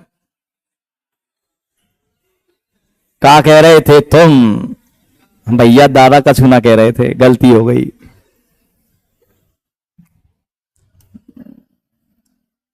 देखें इधर ये दूसरे राज्य लगे हैं, महाराष्ट्र है और गुजरात। इधर से एक श्रेणी चालू होती है पर्वतों की, जिसको हम कहते हैं क्या, कौन सी श्रेणी? अब सुनो जरा, जब हम इधर से चलना चालू करेंगे, दूसरा कलर ले लेते हैं, ये वाला ले, चलो। जब हम इधर से चलना चालू करेंगे तो यहां से पर्वत श्रेणी स्टार्ट हो जाती है। तो यहां से जो पर्वत श्रेणी स्टार्ट हो रही है, उस पर्वत श्रेणी को हम क्या कहते हैं? पर्वत श्रेणी के अंदर भी पर्वत श्रेणी है। मतलब कि यहां पर अलग अलग पहाड़ हैं, छोटे छोटे छोटे छोटे छोटे अलग अलग पहाड़, तो उनको हम कह देते हैं कौन सी पहाड़ियां? राजपीपला की पहाड़ियां। अब समझ में आ रहा है? अब समझ में। और जब हम थोड़ा आगे बढ़ेंगे तो फिर हमारी कौन सी श्रेणी चालू हो जाएगी? तो अपन उनको कह देते कौन सी पहाड़ियां? महादेव की पहाड़ियां। अलग अलग पहाड़ियां हैं, अपे जाऊं अति 2-3 पहाड़ियां। अब तो भी साफ है गई। और इधर ये श्रेणी को क्या कहते हैं? मेकाल श्रेणी। यहां पर भी अलग अलग पहाड़ियां होंगी। तो मतलब कि सतपुड़ा, मेकाल और उस पूरी रेंज को कहते हैं सतपुड़ा, और इस वाले को कह देते हैं मेकाल श्रेणी। तो सतपुड़ा के अंदर ही है राजपीपला, सतपुड़ा के अंदर ही है महादेव, और सतपुड़ा के अंदर ही है अलग अलग पहाड़ियां, अखरानी की पहाड़ी, कालीबीत की पहाड़ी, बैतूल छिंदवाड़ा की पहाड़ियां, राजपीपला की पहाड़ियां, ऐसे अलग अलग पहाड़ियां हैं। महादेव पहाड़ी जिसकी सबसे ऊंची चोटी मध्य प्रदेश की सबसे ऊंची चोटी है, जिसको हम कहते हैं कौन सी चोटी? धूपगढ़। कितना है? 1352 मीटर। लेकिन एग्जामिनर आजकल ये कम पूछता है कि मध्य प्रदेश की सबसे ऊंची चोटी कौन सी है, वो ये पूछता है कि बताइए राजपीपला रेंज की सबसे ऊंची चोटी कौन सी है। अच्छा, मेरे को एक बात बताओ, मैंने कहा कि यहां से यहां तक सतपुड़ा मेकाल, सतपुड़ा पर्वत है, कौन सा पर्वत है? आराम समझना, समझना ज्यादा, बाकी मटेरियल तो मैं दे दूंगा तुमको यार। यहां से यहां तक मान लो सतपुड़ा है, फिर मैंने कह दिया कि इस साइड वाली राजपीपला और इस साइड वाली है, तो मैंने 2 भागों में बांट लिया ना इसको। अब भाग मैंने कैसे बांटे? इस तरफ और इस तरफ। ऐसे तो बांटे नहीं है, इस तरफ और इस तरफ, ऐसे तो नहीं बांटे। अगर ऐसे बांटता तो नॉर्थ और साउथ। बांटा कैसे? ऐसे और ऐसे, मतलब पूरब और पश्चिम। तो इसको अपन क्या कह सकते हैं? पश्चिमी सतपुड़ा। और इसको क्या कह सकते हैं? वाह क्या बात है, इंटेलिजेंट हो तुम लोग तो। और अगर हम बीच की पहाड़ियों को भी डिफाइन कर दें अलग से, तो क्या हो जाएगा? पूर्वी सतपुड़ा, मध्य सतपुड़ा, और ऐसे पश्चिमी सतपुड़ा, मध्य सतपुड़ा और पूर्वी सतपुड़ा। अभी हमने इसको कितने भागों में बांटा है? 2 भागों। तो हम क्या कहेंगे? महादेव जो पहाड़ियां हैं वो सतपुड़ा, मन ओपन, उसको पूर्वी सतपुड़ा भी कह सकते हैं, और राजपीपला की जो पहाड़ियां हैं वो पश्चिमी सतपुड़ा का हिस्सा है। आपको यहां मिलेंगी राजपीपला की पहाड़ियां। अब इधर जितने भी जिले हैं, जो भी क्षेत्र है, वो सब काय में आएगा? राजपीपला की पहाड़ी। समझ में आ रहा है कुछ? राजपीपला रेंज की जो सबसे ऊंची चोटी है वो शायद चूलगिरी करके है। ऐसे ही मैंने आपको एक रेंज इधर बताई थी मध्य प्रदेश के इधर, ऐसे मालवा से होते हुए यूं जा रही है, मिर्जापुर, विंध्यवासिनी का मंदिर, उत्तर प्रदेश, जिसको हम किस नाम से जानते हैं? विंध्यांचल पर्वत श्रेणी के नाम से। और इधर कौन सी श्रेणी थी? सतपुड़ा मेकाल श्रेणी। तो मध्य प्रदेश की 2 प्रमुख रेंज कौन कौन सी? विंध्यांचल और, बहुत पुरानी रेंज है पर्वतों की, बहुत पुरानी, बहुत पुरानी। तो यहां की अलग अलग क्षेत्रों की चोटियां पूछ लेता है एग्जामिनर। जैसे जैसे जैसे जैसे रीवा संभाग में एक माता का मंदिर है। कौन सी माता? मैहर वाली माता है। समझा करो ध्यान से, एकदम तुम्हारा नेक फोकस हट जाता है, फिर तुम्हें चीजें मिस हो जाती हैं। वहां पर एक पर्वत है त्रिकुटा पर्वत, तो आपको मैहर यहीं कहीं तो मिलेगा मैप में, मध्य प्रदेश के मैप में यहीं तो मिलेगा आपको मैहर। ठीक, अभी क्या अपना इतना जानते नहीं है ऑनलाइन में कि किसी इमेज को उठा के यहां कैसे लगा देते हैं, नए हैं। अब ये हमारी गलती रही कि हम नहीं सीखे, हम केवल ऑफलाइन पढ़ाते रहे, है ना। धीमे धीमे एक्सपर्टीज आ जाएंगी, सीख जाएंगे, तो आपको उठा करके यहीं दिखा देंगे कि ये रहा देखो मैयर और ये रहा वो, इसलिए हम अभी ऐसे ही बता रहे हैं जैसे हम व्हाइट बोर्ड पे पढ़ाते थे, है ना।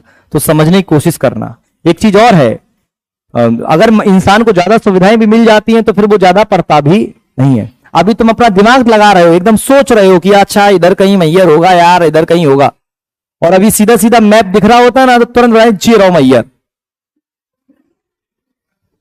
और दिमाग उसमें तुम लगाते नहीं। अभी तुम थोड़ा दिमाग का प्रयोग कर रहे हो। देखें इधर मैयर है, कल हमने बताया था कौन से पर्वत पर है माता मैया अपनी। तो जो त्रिकुटा पर्वत है वो भी किसका हिस्सा होगा? विंध्याचल पर्वत श्रेणी का। तो मैं कह सकता हूं कि शारदा मां का मंदिर कौन सी श्रेणी में है? बहुत बढ़िया। ये वाली जो रेंज है, यहां पर कौन सा भौगोलिक प्रदेश दिख रहा था बेटा? एक दिख रहा था कौन सा? रीवा पन्ना, और एक दिख रहा था कौन सा? बुंदेलखंड। तो बुंदेलखंड एरिया में भी कोई ना पर्वत होंगे।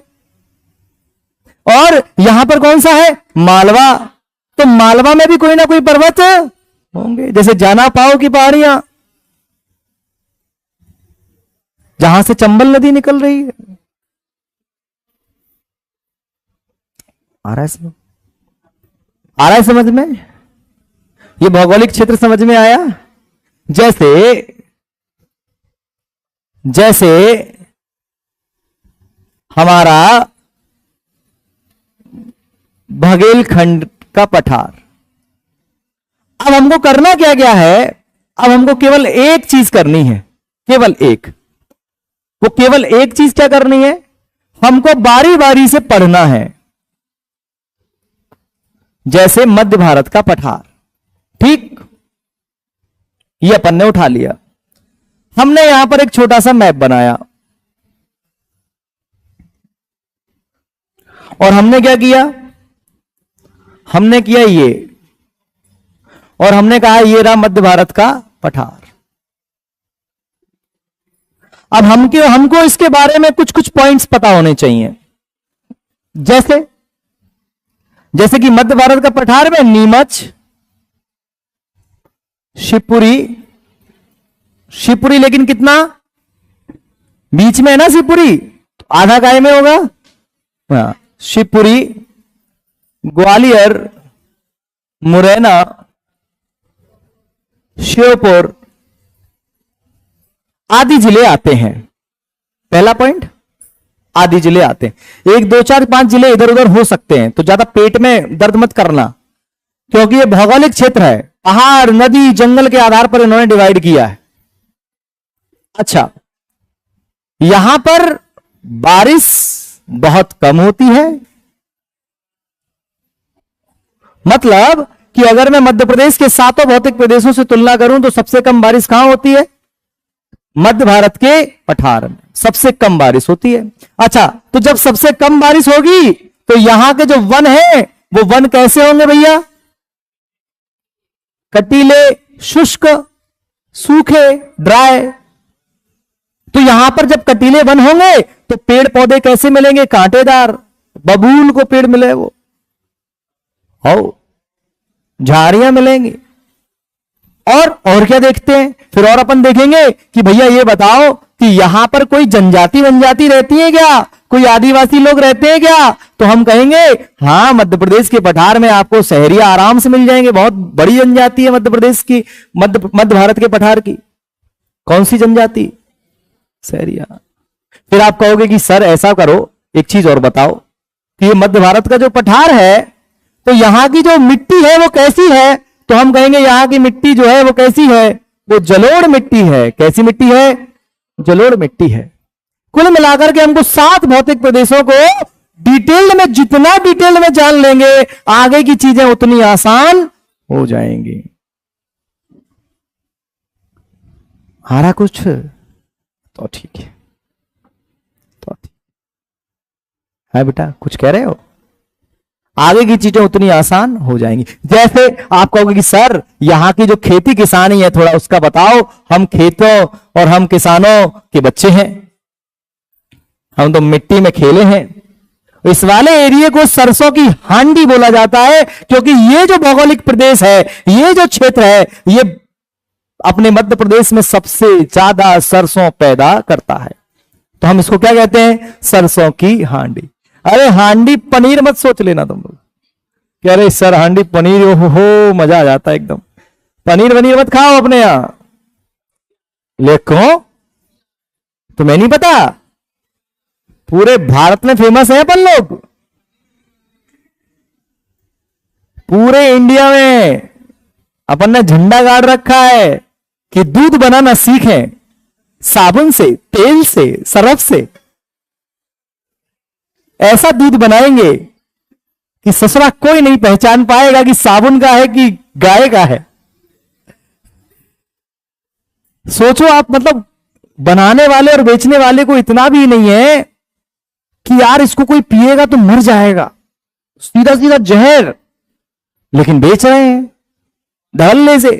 अरे लला, जो तुम पेटीज में जो इतने बड़ी बड़ी पनीर डाल दी उन्हें घिसके, वो 10 रुपया की पेटीज में एक एक पनीर डाल रहा है, तो समझ जाओ कि वो पनीर डाल रहा हो तो क्या डाल रहा हो, तो सावन वाली पनीर घिस रहा हो। जो तुम ऐसे लगाते ना, ये पनीर बहुत बड़ी बड़ी पीस दिए, है ना, तो वो ठीक है, वो कोई दिक्कत नहीं है। हमारे यहां पर सरसों, हमारा एरिया थोड़ा सूखा है तो हमारे यहां ज्वार, हमारे यहां पर देखो गेहूं आपको मध्य प्रदेश के सभी जगह मिलेगा। तो हमारे यहां की जो प्रमुख फसलें हैं गेहूं, ज्वार और सरसों। सरसों की वजह से हमको कहा जाता है क्या? सरसों की हांडी। हमको हर प्रदेश के बारे में इतनी जानकारी होनी चाहिए। अभी जैसे हमने आपको जब पढ़ा रहे थे तो हमने आपको बताया था कि जो मध्य भारत का पठार है, इसका जो भौगोलिक एरिया है वो कितना है? 10.68%, 68%। क्लियर हैगा? अब हम जितना इसके बारे में पढ़ सकते हैं, जितना जा सकते हैं अंदर, उतना हम ठीक कर लें। जैसे जैसे आपसे कोई पूछता है कि यार ये बताओ, जो तुम्हारा मध्य भारत का पठार है वहां पर खनिज वनिज मिलते हैं कि नहीं मिलते, मिनरल्स मिलते हैं कि नहीं मिलते, तो हम कहेंगे यार इतेक तो नहीं मिलते, हमारे यहां तो दूध मिलता है। वो भी दुनिया में देखो आप, तेल से दूध बना दे रहे हैं अपन, कितने क्रांतिकारी हैं सोचो। अगर ढंग से इनको शिक्षा मिल जाए, एजुकेशन मिल जाए, तो जाने क्या कर दें, जाने क्या बना देंगे। मैं कह रहा हूं उड़ने वाली कार बना देंगे ये। तो आप सोच के देखो, सरफ से दूध बना रहे हैं, अब पकड़ भी नहीं पा रहा कोई, उस दूध में मलाई भी पड़ रही है। गाय भी बेचारी सोचती होगी कि यार, गाय भैंस जो भी दुधारू पशु हैं सोचते तो होंगे कि यार ये क्या कर रहे हैं इंसान, और वो भी अपने क्षेत्र के लोग। लेकिन कोई नहीं, हमारे यहां पर खनिज मिलता है, लेकिन हमारे यहां पर मिलता है खनिज के तौर पर इमारती पत्थर और चीनी मिट्टी। इमारती पत्थर, अगर कोई आपसे कहे कोयला, सोना, हीरा, ये नहीं मिलते। इमारती पत्थर मिलता है, जिससे इमारतें बनती है ना, जिससे बिल्डिंग्स बनती हैं, जिससे नक्काशी हो जाती है, और भी चीजें बनती हैं, वो पत्थर मिलता है। क्लियर है क्या? और इसी पत्थर को अगर पचा पाओ तो पचा लेना, इस फैक्ट को पचा लोगे, बच जाएगा। इसी पत्थर को ओडीओपी में डाल रखा है ग्वालियर के लिए। अब मर गए जी, क्या होता है जी, क्या होता है हमें तो पता ही नहीं। भारत सरकार की एक योजना है, one district one product. One district one district, Gwalior एक जिला है। मध्य प्रदेश में कितने जिले हैं? 55। तो हर डिस्ट्रिक्ट का एक प्रोडक्ट उन्होंने बना रखा है कि वन डिस्ट्रिक्ट वन प्रोडक्ट। जैसे गुना है, गुना का शायद जो डिस्ट्रिक्ट प्रोडक्ट है वो धनिया है, मतलब एक डिस्ट्रिक्ट की एक प्रोडक्ट पहचान।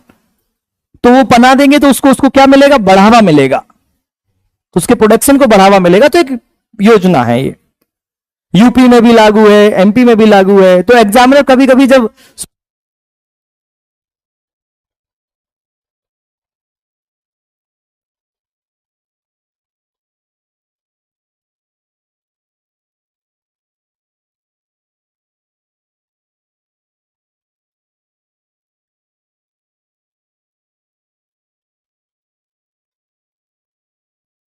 तुम लाला फिरो ना पढ़ो ना तो बेकार है जीवन हमारा, इतनी मतलब एक्स्ट्रा एफर्ट डालने के बाद भी। तो मैं आपसे ये कह रहा था कि वन डिस्ट्रिक्ट वन प्रोडक्ट करके एक पूरी एक स्कीम है सरकार की। किसकी? सरकार की। वो इसकी वन डिस्ट्रिक्ट वन प्रोडक्ट की मैं लिस्ट आपको ग्रुप में पहुंचा दूंगा। कोशिश ये करना, देखो याद 55 जिले ऐसे याद नहीं होंगे आपको। याद करने का बेहतर तरीका, जहां आप रह रहे हैं पहले वो याद कर लो। जैसे मध्य प्रदेश के ग्वालियर में रह रहे हैं, ग्वालियर का क्या है? पत्थर। वन डिस्ट्रिक्ट वन प्रोडक्ट में कौन? पत्थर है। फिर ग्वालियर संभाग के जिले याद कर लो, जैसे मुरैना भिंड का, कि भिंड का वन डिस्ट्रिक्ट वन प्रोडक्ट क्या है, मुरैना का क्या है। तो जब याद हो जाए फिर इंदौर चले जाओ कि इंदौर का क्या है, भोपाल का क्या है, जबलपुर का क्या है, उज्जैन का क्या है। फिर जो नए वाले जिले बने उनका देख लो, अगर उनका भी है तो। ODOP, one district one product. सरकार क्या करती है? राज्य सरकार उसको बढ़ावा देती है कि बढ़ावा मिले, प्रोडक्शन को बढ़ावा मिले। जब प्रोडक्शन को बढ़ावा मिलेगा तो लोगों के जेब में क्या आएगा? पैसा। पैसा आएगा तो फिर तो क्या है? फिर तो जलवा ही जलवा है? 5 मिनट और देख लो है। हाँ, नहीं तो मैं ऐसे मटकने लगते हो ना तो मुझे लगता है कि अब ज्यादा हो गया। जैसे मध्य भारत के पठार का, सुनो आपको पढ़ना क्या है, मैं आपको ज्यादा से ज्यादा पढ़ाने की कोशिश करूंगा। जैसे मध्य भारत के पठार का कोई फेमस जगह है, फेमस, तो मध्य भारत के पठार में कौन सा जिला आ रहा है? ग्वालियर। मध्य भारत के पठार में कौन सा जिला आ रहा है? शिवपुरी। मध्य भारत के पठार में कौन सा जिला आ रहा है? श्योपुर। अच्छा मुझे ये बताओ, मैं आपसे पूछता हूं कि जो चीते छोड़े थे एक महापुरुष ने अपने जन्मदिन के अवसर पर, हाँ महापुरुष नरेंद्र मोदी जी हैं, ऐसे थोड़ी इनका नाम लेते हूं, भगवान आदमी है वो, मैं बहुत इज्जत करता हूं उनकी। नहीं मेरे लिए तो भगवान है। हंस कर रहे हो यार तुम लोग। तो जो हमारे देश के यशस्वी प्रधानमंत्री जी जो हैं, उन्होंने अपने जन्मदिन के अवसर पर चीते छोड़े थे। जो चीते आए थे कहां से? कहां से आए थे? अफ्रीका से। तुम ललो ऐसे हो तो मैं चीता, बाघ, तेंदुआ सब एक से लगते हैं कि सब एक ही तो होते, एक नहीं होते, अलग अलग हैं। 7 होती है वैरायटी। बिग कैट बोलते हैं जिसको, क्या बोलते हैं? Big cat. क्या बोलते हैं? Big cat. उसमें प्यूमा भी है एक।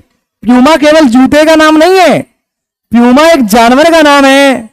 इस वजह से उस जूते का नाम, कंपनी का नाम रखा है प्यूमा। दौड़ लेता है ठीक ठाक मात्रा में, इस वजह से चीत। अच्छा मुझे ये बताओ, मैं आपको क्वेश्चन पूछता हूं कि बताइए चीते छोड़े गए तो मध्य प्रदेश के किस भौगोलिक प्रदेश में छोड़े गए? कहां छोड़े गए? मध्य भारत का पठार। कहां छोड़े गए थे वैसे? पालपुर कूनो में। और पालपुर कूनो है कहां पर? श्योपुर। श्योपुर कौन से क्षेत्र में आता है? मध्य भारत के पठार। तो कुल मिलाकर के मैं ये कह रहा हूं कि अगर आपके जिले का किसी क्षेत्र का, जैसे नीमच है, ये रहा नीमच, ये रहा, तो नीमच में होती है क्या? अफीम। नीमच वाले एरिया में, नीमच मंदसौर वाले एरिया में क्या होती है? अफीम। तो मैं कहूंगा कि अफीम की खेती किस प्रदेश में, किस क्षेत्र में? तो आप कहेंगे मध्य भारत के पठार में। देख कितने इंटेलिजेंट लोग हो तुम। चंबल जो नदी है वह निकलती मालवा के पठार से है, लेकिन कहां बहती है? मध्य भारत के पठार में। और मध्य भारत के पठार में बहती है और बहते बहते कहां खत्म हो जाती है? मध्य भारत के पठार के मुरैना से निकलते हुए अपने उत्तर प्रदेश में। कौन सी नदी में? यमुना नदी में। क्लियर है क्या? तो हमको पढ़ना यही है। और हमको क्या पढ़ना है कि जैसे ग्वालियर है, ग्वालियर में कई सारी जगह हैं, जैसे ग्वालियर का किला, तानसेन जी की समाधि, मोहम्मद गौस का मकबरा, सरोद घर, जयविलास पैलेस, सिंधिया राजघराने के पैलेस है। तो हमको ये सब इनडायरेक्ट, ये सब डायरेक्टली कौन से प्रदेश में, किस भौगोलिक प्रदेश में? मध्य भारत के पठार। जैसे ओह इधर सुन ले, बामौर नाम की एक जगह है, बामौर में सीमेंट फैक्ट्री लगाई गई थी पहली, जिसको मध्य प्रदेश की पहली सीमेंट फैक्ट्री कहते हैं। 1922 में करीब लगाई गई थी। तो अब देखेंगे कि देखो वन हो गया, खनिज हो गया, तो मध्य भारत के पठार के उद्योग देखें अगर, तो उद्योग कि मध्य भारत के पठार में क्या कोई इंडस्ट्री लगी है क्या? वैसे तो पहले लगी थी। जो वर्तमान के सिंधिया जी हैं, उनके जो फादर साहब थे, वो सीरियसली बहुत ब्रिलियंट शख्सियत, बहुत ब्रिलियंट शख्सियत, बहुत ही ज्यादा। उनने और उनके जो पूर्वज थे, उन्होंने बहुत इंडस्ट्री लगाई थी, ये नो डाउट। तो बामौर एक इंडस्ट्री एरिया था, आज भी है, 2-4 फैक्ट्री आज भी चल रही हैं। मालनपुर एक औद्योगिक क्षेत्र बहुत अच्छा था, आज भी चल रही है, लेकिन उतनी नहीं चल रही। बहुत बड़ी बड़ी फैक्ट्रियां काम करती थी, आज नहीं कर रही फैक्ट्रियां काम। क्यों नहीं कर रही? वजह कौन है उसकी? तुम हो वजह, करप्शन। क्या वजह है? तुम्हें काम ही नहीं करना। तुम गए फैक्ट्री में काम करने, तुम जहां के लोकल आदमी हो, दादा भाई हो, पता चले तुमने वहां मैनेजर ही कूट दो पकड़ के, है तो गुंडागर्दी करोगे तो फिर भैया कौन सी फैक्ट्री चलेगी इधर? फैक्ट्री जहां जाएगा, फैक्ट्री मालिक वहां फैक्ट्री खोलेगा जहां पर उसको कोई समस्या ना हो। हमारे यहां जैकेट आए चल रही है बामौर में, उसकी शायद 1-2 यूनिट चल रही है, 1-2 यूनिट बंद हो गई है। हमारे यहां कैडबरी जैसी फैक्ट्री भी लगी हुई है, अभी तक तो चल रही है। ऐसे ही बामौर में पहली सीमेंट फैक्ट्री। तो हमारे मध्य प्रदेश, मध्य भारत के पठार में अगर कोई औद्योगिक क्षेत्र लगा है तो वो हमें पता होना चाहिए। तो ये हमको भविष्य में भी काम देगा, आगे भी काम देगा, अगर हमने यहां पढ़ लिया तो। जैसे अगर मैं उद्योग की बात करूं तो हम कहेंगे कि बामौर में सीमेंट फैक्ट्री थी, अब तो उतना ज्यादा नहीं है। सीमेंट फैक्ट्री, तख्ता बनाने की फैक्ट्री, मालनपुर का जो औद्योगिक क्षेत्र भिंड जिले का, मध्य प्रदेश ग्वालियर का अपना बिस्किट फैक्ट्री मंगाराम है अभी भी। हाँ भैया अबू है, वो ही डांटे आदमियों की अपने यहां की ज्यादातर बेरोजगारी को। तो मंगाराम है। और हमारे यहां बनती थी माचिस की तीली की डिबिया। तो माचिस तीली, जो माचिस है उसके डिब्बे का उद्योग। और हमारे यहां बनते थे चीनी मिट्टी के खिलौने और बर्तन। क्या? खिलौने और बर्तन। तो ये मध्य भारत के पठार का प्रमुख क्या है? उद्योग हो गया। तो हमको हर एक भौगोलिक क्षेत्र देखना है और उसकी जो विशेषताएं हैं, ज्यादा से ज्यादा जितना पढ़ लेंगे उतना हमारे लिए एग्जाम के पॉइंट ऑफ व्यू से कैसा है, अच्छा है। जैसे अगर मैं मध्य भारत के पठार का पर्यटन का क्षेत्र पढ़ूं, अगर मैं पर्यटन की बात करूं, टूरिस्ट, तो आप क्या क्या बता सकते हैं? आप शिवपुरी जिला बता सकते हैं। शिवपुरी जिले का कौन सा national park? Madhav national park. आप शिवपुरी जिले का एक कुंड है जिसको अपन कहते हैं भदैया कुंड। आप शिवपुरी जिले की सिंधिया घराने की समाधियां बता सकते हैं। फिर आप आ जाओ ग्वालियर में, तो ग्वालियर का किला बता सकते हैं, तानसेन की समाधि, मोहम्मद गौस का मकबरा, जयविलास पैलेस, रानी लक्ष्मीबाई की समाधि। शिवपुर चले गए तो पालपुर कूनो, फिर ये यहां के प्रमुख। यहां पर कौन सी जनजाति मिलती है? सहरिया जनजाति। तो हमको एक टॉपिक को, एक भौगोलिक प्रदेश को डिटेल्ड में जानना होगा। उम्मीद है कि आपको अच्छा लगा होगा। कल मिलते हैं आप लोगों से, है बेटा। अगर आपको यह वीडियो अच्छा लगा हो तो चैनल को सब्सक्राइब करें, लाइक करें और आगे फॉलो करें और कमेंट करें। अरे टेलीग्राम ग्रुप ज्वाइन करें, कपिल सर जीएस वाले करके है टेलीग्राम ग्रुप है। सब करें, ये सब करें। बाकी कल मिलते हैं। जय जय प्रभु राम। राम की जय हो। राम सभी को सद्बुद्धि दें।